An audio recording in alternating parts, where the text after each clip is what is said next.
Good morning, America. It's Friday. It's time for Mornings at 8 with Jonathan Mark on AM 1480 WLEA. Oh, yes, it is time for Mornings at 8 on a Friday morning. Paul Harvey always knows when it's Friday. I have no idea how he does it. Anyway, it is Friday morning, and here we are. It is coming up on 6 minutes after 8 o'clock. Well, I guess you can think of this as intro to winter. That's right. It's snowing outside. It was snowing overnight, and here we are. It's sticking, too. So here comes winter. This is just a little foretaste of winter. Well, let me see what's going on. There's the state legislature goes back into session in January. And one of the bills under consideration is a far-reaching crime bill, comprehensive crime bill. And it's getting a lot of criticism from a lot of people in a lot of places. And one person who is totally outspoken in his criticism of this proposed crime bill is Assemblyman Phil Palmisano, a Republican. And I believe we have the Assemblyman on the line now. Brian? Yes, Jonathan. Yes. Hello, Phil, Assemblyman, and welcome. Thank you. It's good to be with you. Yes. Well, this crime bill, there are a whole bunch of moving parts to this thing. And from what I gather, you have a lot of criticism about most of it. Minimum wage paid to inmates, granting inmates the right to vote from prison, and there's a lot more. So briefly, what's your take on this crime bill? Well, there's a variety of pieces of legislation that are being advanced and pushed forward by the Democrats in Albany, who now control the state Senate, the state Assembly, and the governor's mansion. And they've been very outspoken and very forward in their policies and ideology. We saw it earlier, and we can get into that later, about the criminal justice reform they already passed this year with the no bail and discovery. I'll get into that at the end. But here's some of the more ridiculous ideas that we've seen. This one bill would let inmates who are incarcerated, murderers and rapists, vote from prison. I mean, that's just ludicrous. Murderers and rapists do not deserve the right to vote. They lost that privilege when they committed these heinous acts. Mm-hmm. That's just one proposal that's out there. There's another proposal out there to increase the minimum wage for criminals in prison. We know that they want to. The last election time, Governor Cuomo pardoned thousands of sex offenders across the state so they can vote. We know that they're trying to push iPads and free college for inmates.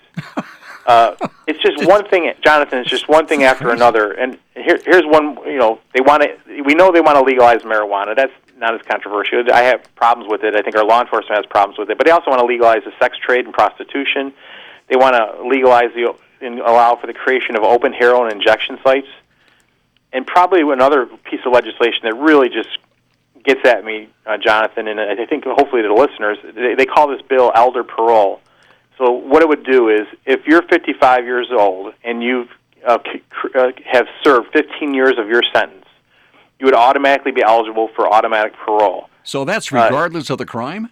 Regardless of the crime. So picture this. A 40-year-old murders and rapes a child, sentenced to 30 years to life in prison. But just after 15 years, they automatically come up for parole. This legislation came through the Corrections Committee, which I'm a part of. I debated it terribly. It was just a terrible piece of legislation. And the response from the committee chair and the committee staff is, well, it doesn't mean they're going to get out of prison. No, it doesn't necessarily mean they're going to get out of prison, but what it does do is it puts that family through a terrible ordeal of having to relive that tragedy over and over again, because our current law, we talked about this before with the Roby family and other families in the area. When you get denied parole, the longest that they can step back that next parole hearing date is 2 years. So now that family has to go through living that terrible tragedy of the murder of their family member or a rape of a family member, and every 2 years, and it's not even every 2 years, it's probably closer to a year, because you have to start preparing for those parole hearings. Mm-hmm. To think that we would take a legislation like this and try to advance it, it's basically just saying that they care more about the criminals than they do about the victims of crime and their families. So the families would have to go through this every like 2 years? Every 2 years. And then we've talked about this with the Roby family, who obviously suffered a terrible tragedy with the murder of their young son, Derek, to the hands of Eric Smith. They go through this every 2 years, and you have to relive this tragedy. We met with other families, and we've been trying to push that law to make changes. We've made some we started making some progress where it would basically allow the discretion of the parole board to make it up to every 5 years. It doesn't mandate it, but gives that discretion.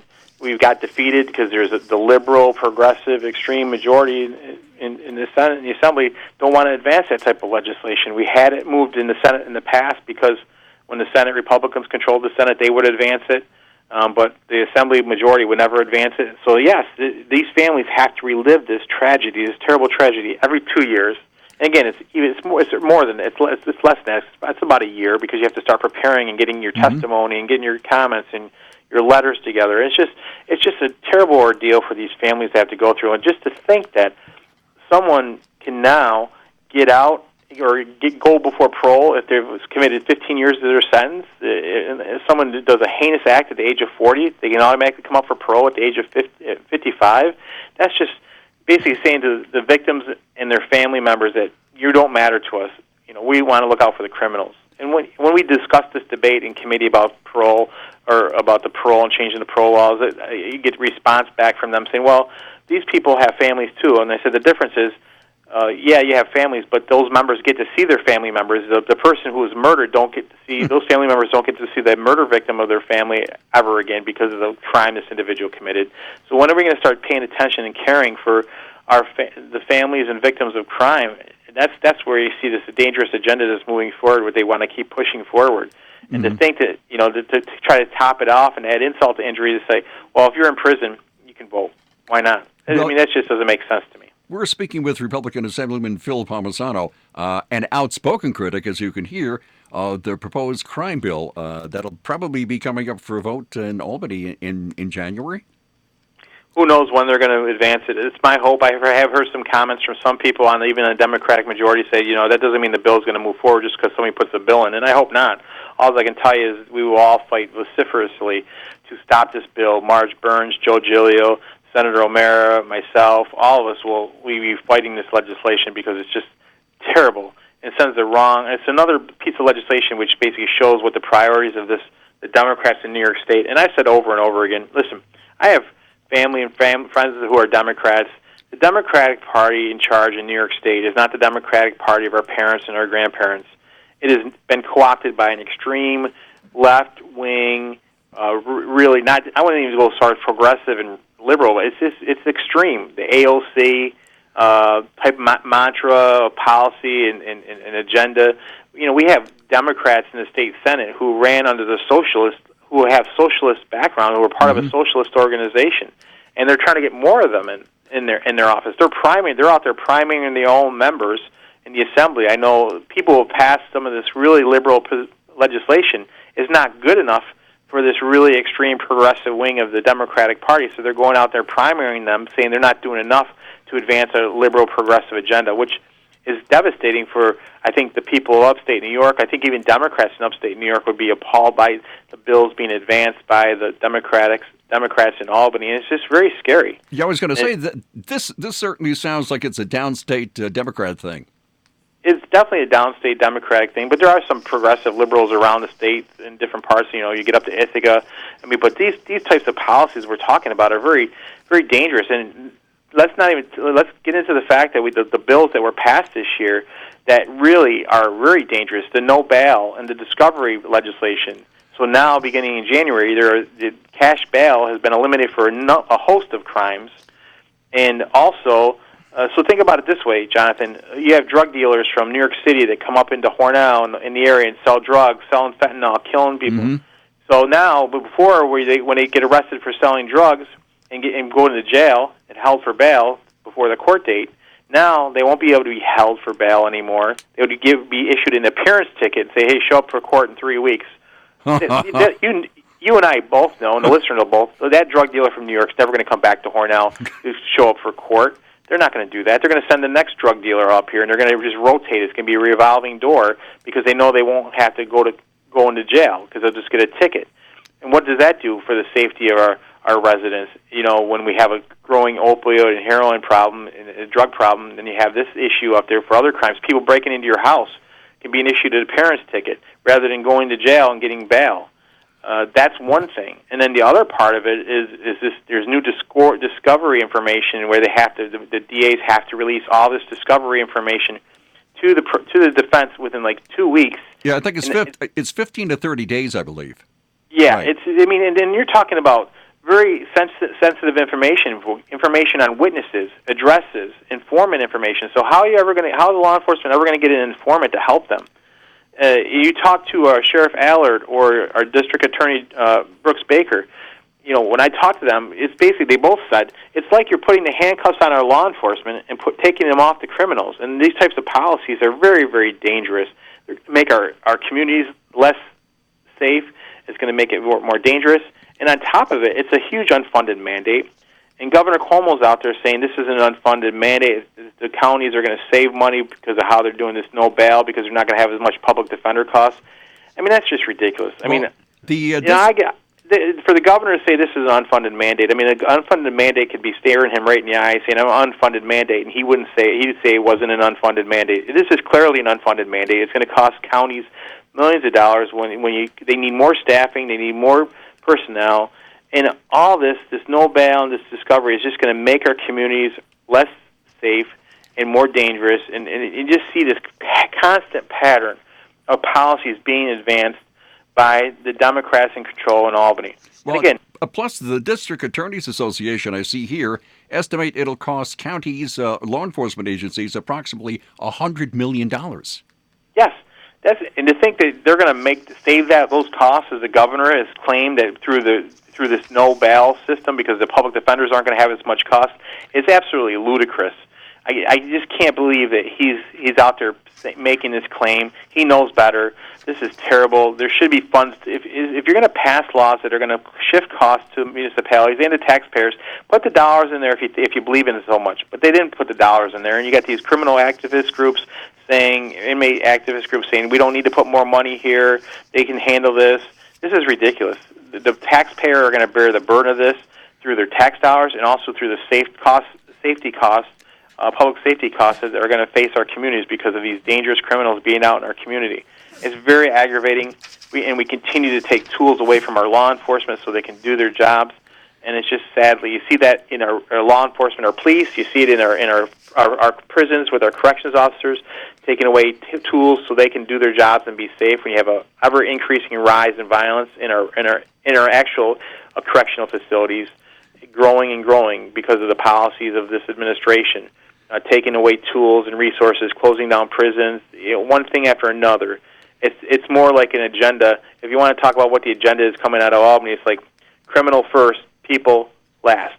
We're speaking with Republican Assemblyman Phil Palmisano. Assemblyman, you've probably heard about this. I saw this on CBS in New York, that New York City will be ringing in the new year with a new set of criminal justice reforms to combat overcrowded jails. About 900 accused criminals are expected to be released, and the city will be rewarding them with Mets tickets, movie passes, and store gift cards for making their scheduled court appearances. What do you think of that? It's outrageous. It's obscene. They're out there releasing all these people because of this no bail type law that was passed in the state. Governor Cuomo was out there saying that I had no idea about this. Well, how do you not when you appoint the head of the Office of Court Administration, when you was making these decisions and working with the city to make these decisions? This is dangerous stuff. I mean, I don't understand it. Where are the priorities of our leaders around the state, whether it's in New York City or in Albany? The Democratic Party in New York State is really heading our state down a dangerous path in so many places. And again, let me just be fair. The Democratic Party, I have friends and family members who are Democrats. The Democratic Party that's in control in New York State is not that Democratic Party. The Democratic Party in control in New York State has been co-opted by an extreme left-wing and dangerous wing of the party. The AOC mantra, the Democratic Socialists of America that are taking over and trying to get seats in the Democratic Senate and the Democratic Assembly, taking out their own because they're not liberal and progressive enough. So I think Democrats in the Hornell area, Democrats in Steuben County and Allegheny County, might be proud Democrats, but they have to look at the agenda that's being pushed forward by their leaders. And this is dangerous stuff, and it's going to come home. And we need to make changes to these laws. And if the only way something's going to get changed by the majorities up there is if once we see more and more people get killed and hurt.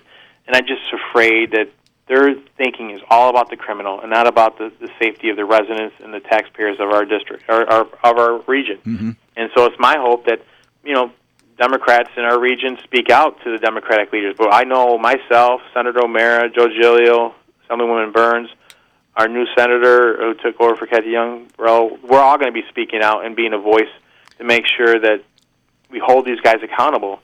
But what this should say to everyone is, we just had an election day. Elections have consequences, and that's what we're seeing. This agenda that's being advanced right now is because of what happened in 2018. And it's really more imperative that people be engaged in the system to see the consequences of what these elections have and make sure they're making educated and informed decisions when they're voting, because this is very, very dangerous and scary stuff, and I'm very concerned where it's going, Jonathan. Well, Assemblyman, realistically speaking, being in the minority in Albany, what can you and your Republican colleagues do? Well, we can speak out, and here's what I say to people. Listen, we can make change happen. I'll give you an example. You remember the ridiculous policy that the governor came up with when he was doing the license plate competition with the Mario Cuomo Bridge and the Statue of Liberty was all over. Yes. And basically they charged $25 fee that was going to cost $75 million for seniors and families for a license plate tax and replacement fee. That wasn't needed. That wasn't necessary. Well, what happened? We had when we all speak in one unified voice, when we come together as one and with one message, we can make change happen. The governor pulled back on that proposal. It's not there anymore. Now we have to be diligent to make sure that they don't try to bring it forward there in budget, but they will. You never know. But for that credit really goes to the public. I've said, yes, Senator O'Mara, myself, Marjorie Burns, Joe Giglio all spoke out against it. We did. But it wasn't just us. We were just a conduit. It was the outrage that was voiced by the residents and taxpayers around this state saying, we're not going to accept this. So when we stand together, Jonathan, with one voice, in one strong group, we can make change happen for the good, and we can stop bad change from happening. So yes, I think, yes, in the minority it's a challenge, yes, but that doesn't mean you don't keep fighting. That doesn't mean you don't keep shining light on the issue like we're doing here today, hopefully educate voters and educate residents about what's going on in their state or their country. And the sad fact of the matter is there's some dangerous proposals being talked about, being advanced on top of what was advanced this past legislative session. We talked about some of the liberal agenda that was passed, the extreme agenda. We talked about the criminal justice debate. I've talked about the farm labor bill that's going to be devastating to our family farm. The climate change bill that they passed, which is going to be devastating to New York families, New York businesses, New York farmers, because it's basically New York going at it alone. I'm not saying we shouldn't do our part and contribute, but New York can't do it alone. And this so-called Green New Deal that was passed, the only thing green about it is what it's going to cost your listeners, the taxpayers, the residents, in lost jobs, in higher utility costs and energy costs, homeowners, and when they ultimately have to convert homes over to electric from gas and trying to get rid of natural gas and generation. I mean, this is some really extreme agendas that really aren't going to make an impact other than hurt and destroy the economy and jobs in New York State. This is the type of agenda we've seen advanced right from day one. At the very beginning of the session, when they passed that extreme abortion legislation, which would allow abortions up to the moment of birth, late-term abortions in the 9th month of pregnancy, right up to the moment of birth. And Democrats try to say, and the governor tried to say, this was just a codification of Roe v. Wade. Nothing of the sort. This was an outright expansion of abortion in our state to allow abortion up to the very moment of birth. Well, those types of policies that we continue to see and hear, and that's what we got to continue to fight back against, which I will, and my colleagues will. Well, Assemblyman, I am coming up on a hard break here, real fast. Always a pleasure having you on. You're a very, very outspoken and knowledgeable guy and a great guest. Thank you very much. Thank you, Jonathan. We didn't get a chance to talk about taxpayer-funded campaigns. That's a whole other issue. Maybe we can do that another time. Oh, yeah. Oh, I'd love to. Oh, thank you very much. Thanks, Jonathan. Okay, we'll bye. talk to you soon. From the Fox Sports Studios in Los Angeles, here's Eddie Garcia. In the NFL, Thursday Night Football saw the Raiders at home beat the Chargers in a big AFC West matchup, 26-24. Oakland intercepted LA quarterback Phillip Rivers 3 times. They returned one of them for a touchdown. In the end, though, the Raiders needed an 18-yard touchdown run with 1:02 to play from rookie running back Josh Jacobs to secure the victory and improve to 5-4 on the season. Chargers dropped to 4-6 on the year. In the NBA, 4 games on the schedule, including the Clippers topping the Trailblazers 107-101. Kawhi Leonard back in the lineup after taking Wednesday off to rest, had 27 points in 33 minutes, helping the Clippers improve to 6-3 on the season. Celtics are now 6-1 on the year. They beat the Hornets on the road 108-87. Former Charlotte star Kemba Walker had 14 points in his return to face his old team. Spurs topped the Thunder 121-112. It was the Heat knocking off the Suns 124-108. I'm Charles Payne, and this is the Fox Business Report. Stocks falling as investors sifted through a slew of earnings reports today, with the Dow falling 19 points, the Nasdaq down 49, S&P 500 down 3. And shares of plant-based meat company Beyond Meat were far from sizzling today on Wall Street, falling over 22%, marking the end of Beyond Meat's lockup period. For the first time since its IPO, early investors can sell the stock. Now, despite the sell-off, Beyond Meat reported a much bigger profit than expected for its third quarter. Shares of Mattel spiking after hours, around 18%, after the toy maker posted better than expected earnings for the third quarter as newer models boosted demand for its flagship Barbie brand, and the launch of dolls based on Korean pop sensation BTS lifted international sales. Mattel also announcing it will be hiring a new chief financial officer in the wake of a whistleblower investigation relating to its accounting practices. That's your Fox Business Report. I'm Hillary Barsky, invested in you.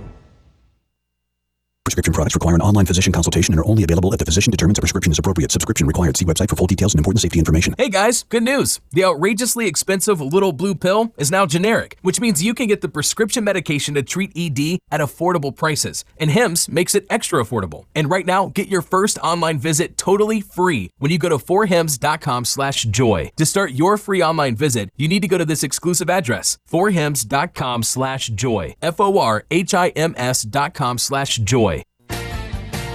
The Ryan Agencies, your local, independent insurance agencies. The Ryan Agency is not beholden to any one insurance company. They work with many companies, offering unbiased insurance advice. Their interest is seeking your best interest. Contact the Ryan Agencies. Good people offering unbiased advice, seeking your best interest. Insurance protection you can rely on. The Ryan Agency.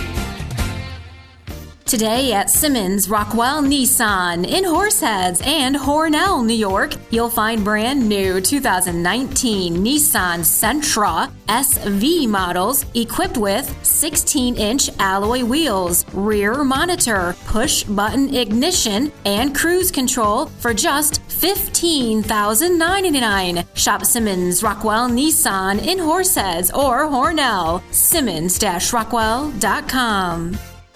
Boy, I don't have a lot of time here, do I? Man, we really went long. Assemblyman Phil Palmisano is such a good guest. He has strong opinions on everything. I mean, on everything. And we went right past the beginning of the break.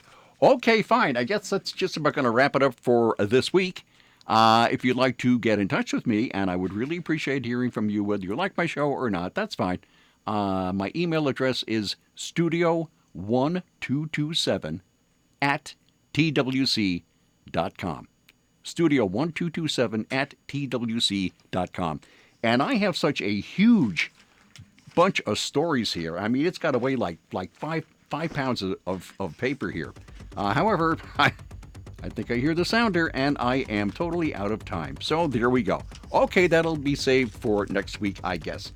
And that's it for this morning's show and this week's series of shows, and I will see you Monday at 8:05. Bye.